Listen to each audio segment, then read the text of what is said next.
Welcome back. আবারও একটা নতুন রেসিপি নিয়ে চলে এসেছি। তো আমি আজকে প্রথমবারের জন্য দেশি মুরগি বানালাম আর খেলাম।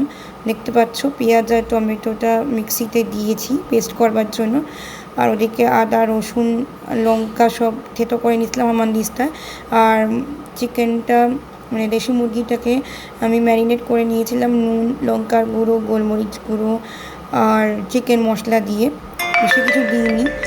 আর এটা আমি প্রথমবারের জন্য খেলাম, আগে কোনো দিন খাইনি। তো খেয়ে তো বেশ ভালোই লাগলো, একদম নরম হয় দেশি মুরগিটা।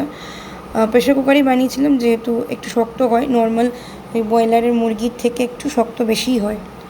তো প্রথমে আদা রসুন লঙ্কাটা দিয়ে তারপরে পেঁয়াজ আর টমেটোর পেস্টটা দিয়ে ভালো করে নাড়িয়ে চাড়িয়ে নিয়েছিলাম, নিয়ে একটু নুন দিয়ে দিয়েছি।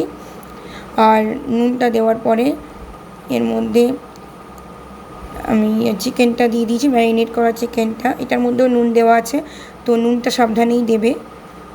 লাস্টে এই যে বাটির মধ্যে সব মশলাগুলো লেগে আছে ওইটা ধুয়ে আর মিক্সিটা ধুয়ে জল দিয়ে দেবো।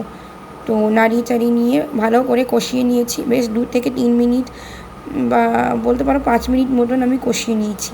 তারপরে মিক্সি বাটি আর ওই মশলার বাটি ধোয়া জলটা দিয়ে দিলাম, দিয়ে ভালো করে কষিয়ে নিয়ে ঢাকা দিয়ে দেবো, দিয়ে ফুটতে দেবো।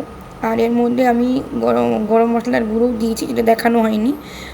তো তোমরা গরম মশলার গুঁড়ো দিতে পারো, গোটা গরম মশলাও দিতে পারো, যে যেরকম খায় দিতে পারো। আর কিছু দেওয়ার দরকার নেই। লাস্টে খুলে নিয়ে ফুটে উঠলে আর সিদ্ধ হয়ে গেলে ধনেপাতা কুচি দিয়ে আমি নামিয়ে নিয়েছিলাম। একটু ঝোল ঝোল থাকবে, এটা ঝোলটা চুমুক দিয়ে খেতে বেশ দারুণ লাগে। তো প্রথমবার খেলাম, এক্সপিরিয়েন্সটা ভালোই ছিল।